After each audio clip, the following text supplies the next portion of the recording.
Hello, and welcome to the Health to Vitality podcast, where we challenge the traditional model of being healthy and explore a completely new paradigm of pursuing vitality. My name is Matthew Labasco. I'm the author of the book Health to Vitality and a movement specialist and practitioner of modern applied psychology. I have worked with thousands of individuals over the last 2 decades, helping them to overcome the limitations of the current physical rehabilitation model and mental health model.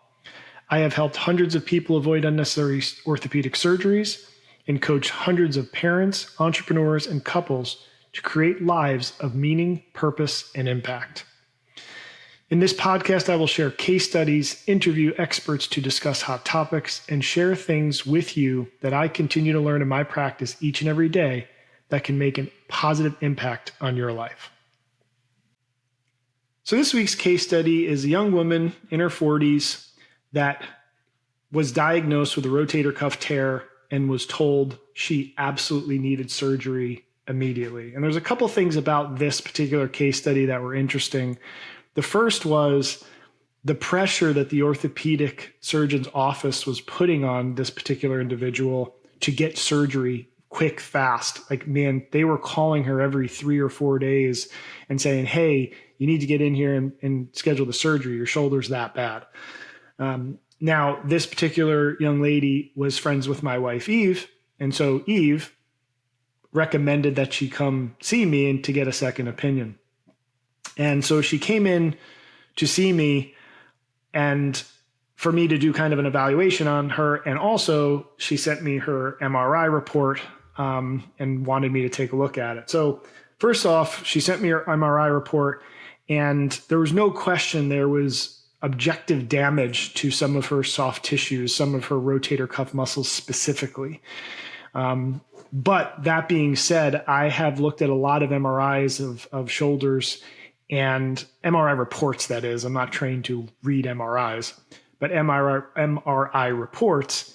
And I had seen a lot worse shoulder joints and shoulder regions and rotator cuffs in other MRIs. And so, yes, there was structural damage there, but nothing that I thought was too crazy. Now, that doesn't mean she doesn't need the surgery, but that was my first impression. It's like, oh, okay, there's definitely some damage, some frayed tissue, some tearing here, but I've definitely seen worse.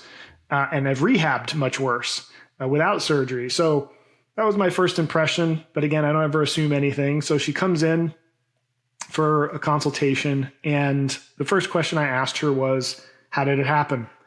And what she told me was she was walking down the stairs in her house, lost her footing and slipped and kind of banged her shoulder into the wall, right? Just kind of instead of falling, she kind of leaned into the wall and banged her shoulder on the wall.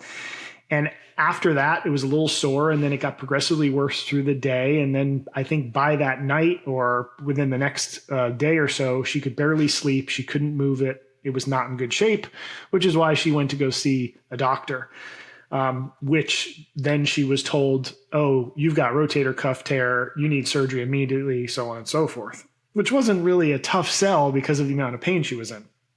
So anyway, she came to see me, and I always respect the MRI, the structure, when someone has pain. But what I also look at is the function, the movement, the biomechanics of the body, and in this particular case, the shoulder girdle, the shoulder region. And I'm always looking at the adjacent structures to the injured area. So the injured area in this case was the glenohumeral joint, it's called, which is where your arm bone basically meets your shoulder girdle. And then you have your shoulder blade that sits on your rib cage, which is an adjacent structure. And then you have your upper back or thoracic spine right next to that scapular thoracic joint. So those two areas are what I call power regions. And power regions are areas of the body that were designed to take more load, shoulder more volume, etc. And so a glenohumeral joint is not a power region. It's more of an accessory region. Think of it as a smaller horsepower engine.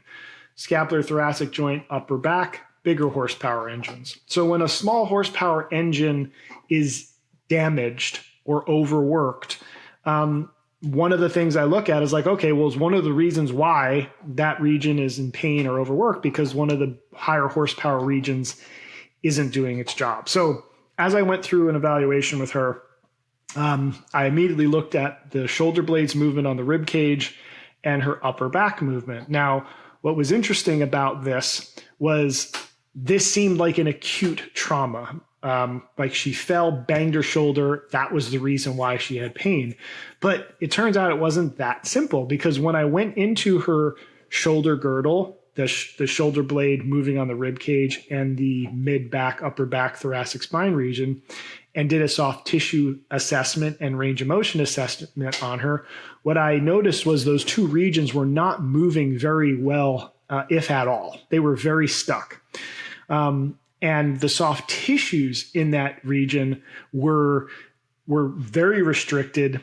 And when you touch soft tissues, you can tell how long they've been stuck that way, right? A fresh injury is usually more swollen, more puffy, more viscous quality. Tissue that's been stuck for a long time feels more like leather. I think of it as overcooked meat. It's like well done meat as opposed to raw, medium well, etc. And so one little thing you can do to kind of get a sense for this is you can do, if you take your thumb and your pinky and put them together and touch the base of your thumb, you'll feel that the tissue there is relatively hard. If you take your thumb and your index finger and put them together and touch that same area at the base of your thumb, it's a little softer. And so what her tissue felt like was the thumb and the pinky. It was overcooked meat. It was well done. There wasn't a lot of movement there. So what that tells me is that soft tissue had been like that way before she fell. So this is one of those instances where, yes, it seemed like an acute injury, but I actually call that a chronic turned acute. And that might have just been the straw that broke the camel's back. So one of the things I test for in that situation is if I moved the upper back with my hands, like forced it to move, and I forced the shoulder blade to move, can I get her arm to move more with less pain? And the answer in this case was yes. As I facilitated motion in her upper back and in her shoulder blade, all of a sudden, I was able to get her arm moving and she was able to move it without pain. So that was the first indication that, oh, I may be able to help you here. And I think whatever you dinged or damaged in your rotator cuff could probably heal if we create the environment for healing. And so that was encouraging. And because she really preferred not to get surgery, like most people, I think, she's like, all right, let's go for it, man. It's like, great. And the thing that I love about this methodology and approach is if what I think is going on, then in a relatively short period of time, we should see results. Okay. And results I qualify as two things. Results is I should see her being able to move more without increasing the pain. So if her pain stayed the same, but she was able to move more, do more, I consider that a win and I keep moving forward.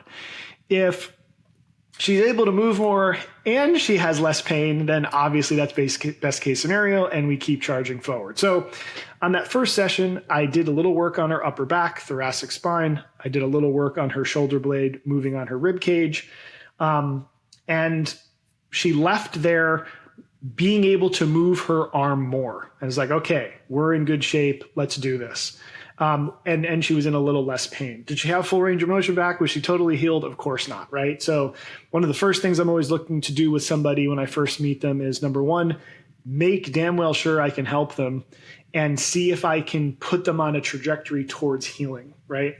And so I felt like I was able to accomplish this. The better news was the next day, I always ask people to follow up with me within 24 hours to tell me how they're feeling.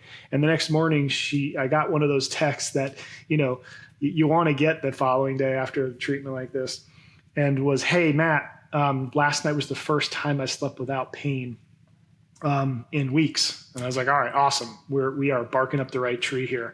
And so I continued moving forward with the treatment, really working on all the soft tissues in the upper back, under the shoulder blade, up into the neck, anything that basically influences those two power regions, the scapulothoracic and upper back.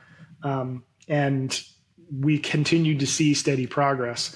I think after maybe, I would say 4 to 6 weeks of treatment and steady progression, she got her full range of motion back, and it's pain-free and is basically not inhibited in any way and didn't need the surgery. So kind of a fun case study, but what I thought was interesting about this one and why I wanted to share it with you was a couple key things. One, just because an acute situation happened, a fall, you bent over and picked something up and your back went out, like that's what caused your back pain. Probably not. It was the straw that broke the camel's back. And in this particular case, even when she fell and banged her shoulder and they did the MRI and saw damage there, my question, and I don't know if we'll ever know the answer to this, was the damage there, or was there some damage there before she even fell, and maybe the fall just kind of tipped the scale there? Because if she didn't have motion in those two regions that I mentioned, upper back and shoulder blade motion, she was chewing away at that glenohumeral joint and her rotator cuff already. Like that was already happening. So the fall, the acute trauma, her body wasn't able to attenuate any load away from that region, her glenohumeral joint, because the two adjacent structures, the bigger horsepower engines, couldn't move. So it's like all that force got trapped in the shoulder girdle. And so just very interesting. Now, let's say the damage was so bad that I couldn't heal by freeing up the power regions and creating that environment for the body to heal itself. Here's what's crazy, right? She might have needed surgery. And then, like I said, in some cases, you need to put it back together. I find it to be really the exception if I'm just based on my clinical experience, but there are cases where that is the case. The crazy part is she'd get the shoulder repair, she'd put it back together, but she would have never addressed the reason why it happened to begin with. And these are some of the more frustrating, I would say, people that I've worked with, people that are more frustrated, right? Because they have the shoulder pain, they get the shoulder surgery, and then they're still in pain, or it doesn't last, or a couple months later they're back. And it's like, that is an indication that the cause was never addressed, right?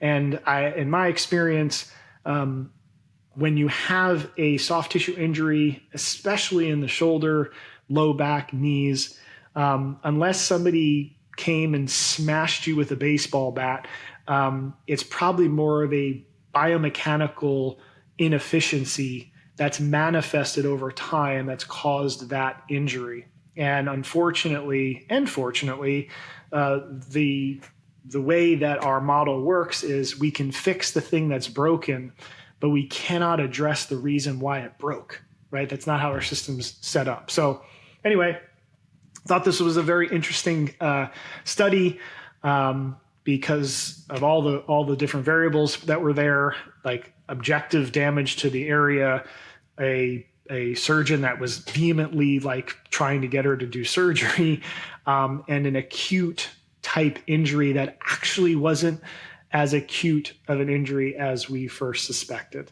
Thanks for listening to today's episode on the Health to Vitality podcast. Remember to subscribe to the podcast and check out my website, MatthewLabosco.com, where you can read my blog and visit my YouTube channel. Thanks for listening, and see you on the next episode.